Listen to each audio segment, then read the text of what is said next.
Hey, it's Thursday night. Welcome everybody to another episode of Trenny and C. I'm Trenny, this is C. We got a fantastic episode tonight. Tell the people why.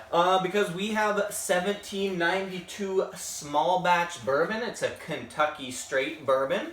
This is the bottle right here. There she is. What we're gonna do tonight is focus on something. We want you to really pay attention. I'll tell you why.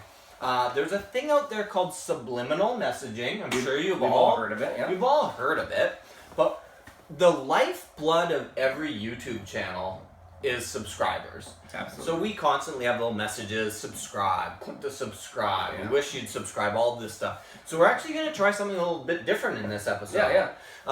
So we're going to actually take these strategies of subliminal messaging. So what that is there's going to be like these subtle hints, super really subtle, fine hints throughout the video that will trigger people's minds to subscribe. You might not even notice them. That's what I'm saying. So if you really pay attention, you might see them throughout the episode. But if you're not paying attention, you may find yourself subscribing. Yeah. You might miss it, but in the back of your mind, you saw it subliminally. So anyway, pay attention for that, or don't, doesn't matter. But we are going to do that, so you may see some things, and all of a sudden you're like, whoa, those guys are really subliminally triggering we me. will actually review the whiskey too. Yeah, sure. Pour the bottle. Show them the bottle. Here's the bottle. Why don't you take a quick look at that? It's really nice. It's the 1792. 1792. It's a good one. Let's pour some right here. Give us a pour. How about a healthy dram? Okay. Oh, there we go. Okay, well, we will be right back after this. Trenny and C, drinking whiskey, describing all the flavors for you and me. Irish, Scotch, bourbon, and rye. If they like a bottle, they'll tell you why. Okay, here we are. Okay, we are back. Get this out of the way. Actually, I'll put it over here. Okay. Okay, so 1792. Let's have a quick sip to appease those who... Ooh, that is nice. Right away. Deep, dark, and rich. Okay. Mm. Okay. Mm. So... 1792 is made by the Barton 1792 distillery. Of course. As everyone knows. Barton is owned by the Sazerac Company. Yeah, most things are. Yeah, most things really are. Originally it was named 1792 Ridgewood Reserve, which sounds a lot like... Woodford Reserve. Well, you know what? What? The people at Brown-Forman thought so too. Yeah. So they sued the 1792 people and said, no, you gotta take that out of there. Get your own name. Yeah, take the Ridgewood out of there. So they did. And the reserve, really. Yeah. Get it all out of there. No wood, no reserve. So now it's just small batch 1792, which that sounds good. That's pretty good. Yeah. And they have several variations of 1792. They got the sweet wheat, and they got a bunch of other bunch of other good ones.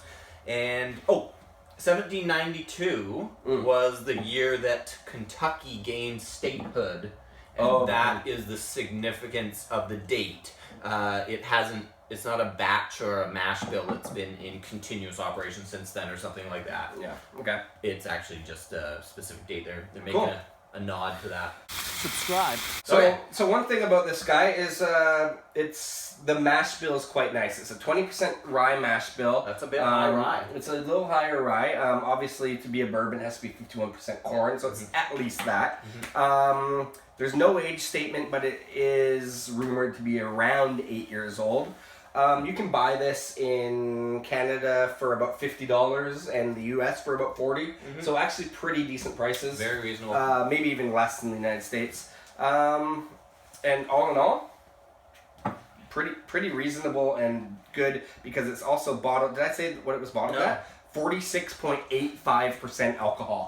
We were talking earlier that in that 45% range, between 40 and 50 seems to be the real drinkability sweet spot. That's the sweet spot for sure. So that's a real good number. Yeah. Yeah. Okay. All right. Well, at Let's Trenny get to and it. C, we do color, nose, taste, finish, and viscosity. We do. Subscribe. Let's do color. Yeah, if you guys, again, if you have a bottle at home, you better have a glass poured. You better be in your house coat or whatever, your smoker's jacket or whatever you like to drink your whiskey in. Doesn't matter if it's this type. Let's just comfortable. Let's just get comfortable and drink together. So this is a real dark amber. It's a dirty penny. Dirty it's been penny in circulation a long time. Yeah. With a little bit of a red hint to it. Yeah, it's nice because, again, with bourbons, they have to be natural color. Mm-hmm. And for that to be that color, that is pretty nice. I love that fact about bourbon. We're always trying to look on Scotch bottles and boxes to see if it's natural or not. It's great. Just keep it the natural. Okay, on the nose, right away. I was comparing this with a couple of different bourbons at the time. I had a lineup.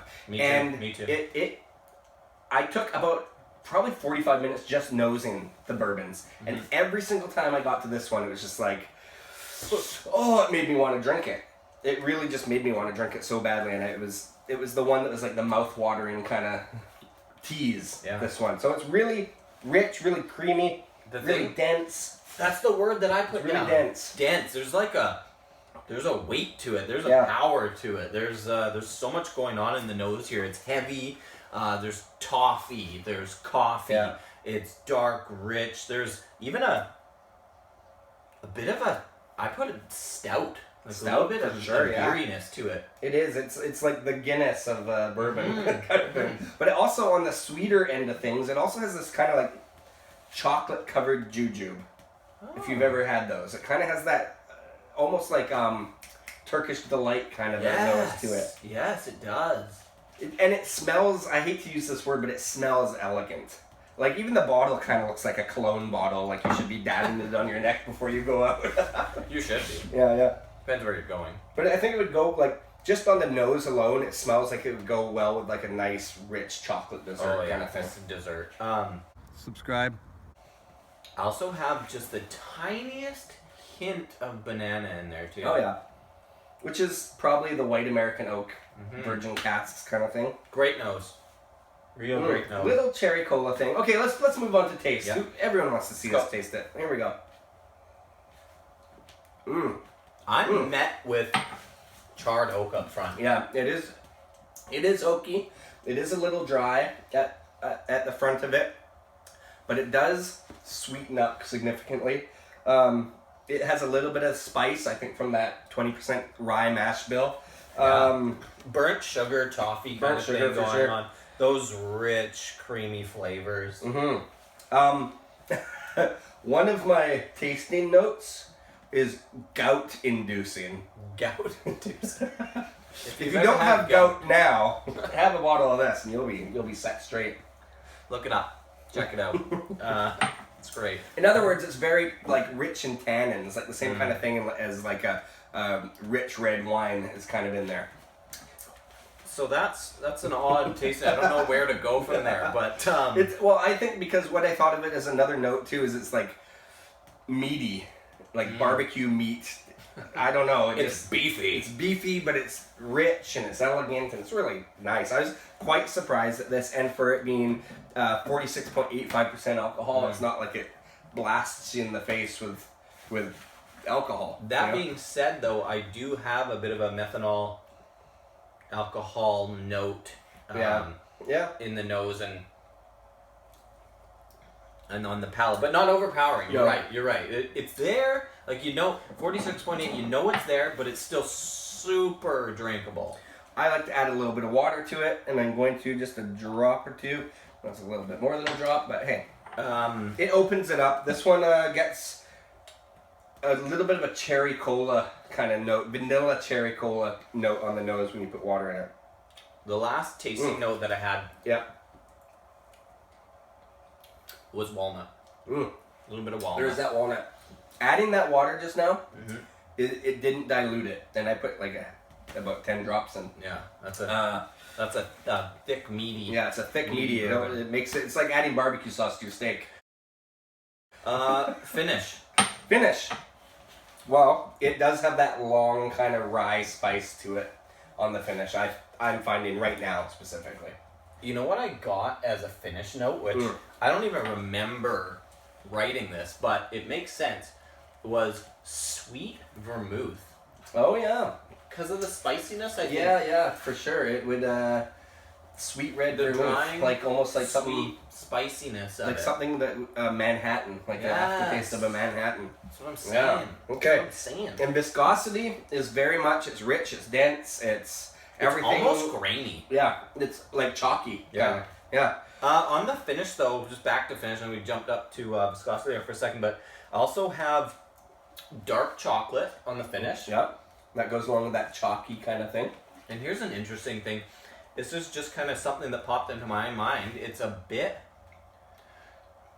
of a rum note on the finish.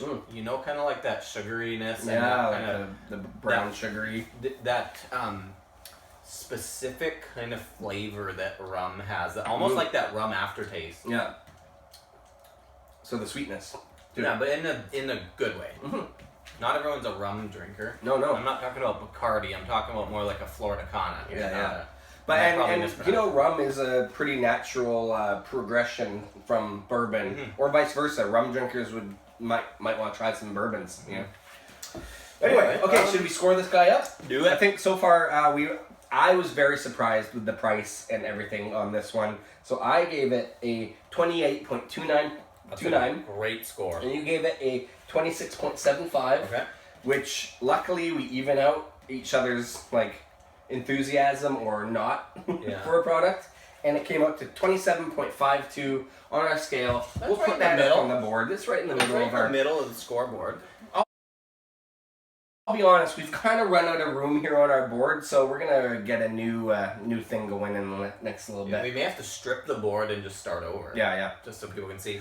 Now, I think we're pretty much at the end of the review here, which I think now is the time to say, did you even pick up on any of that subliminal messaging? It was so subtle. Subscribe. It's very subtle. Yeah. So anyway, that's how the advertisers, they get in your mind. They do. So by the end of this, I'm hoping you've subscribed. Maybe you found this amusing. You've probably told all your friends. Hopefully, you shared it. Anyway. Hey. Okay. Cheers. Thanks for watching.